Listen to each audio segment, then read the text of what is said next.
Hello mga mamshi, welcome to my mini vlog. So, another day, another parcel na po datong niabot no. So, kini akong gi-order di is whipped cream ni siya.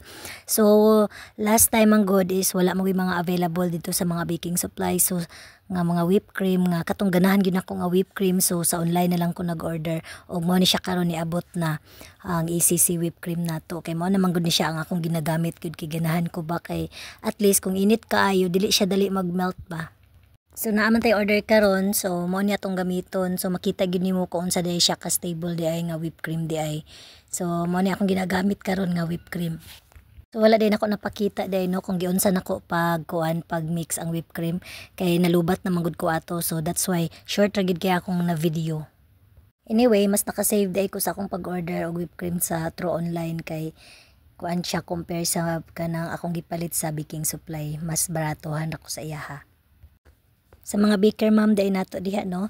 So naara ang link sa comment section akong ginabutang pwede ra ninyo to i-click.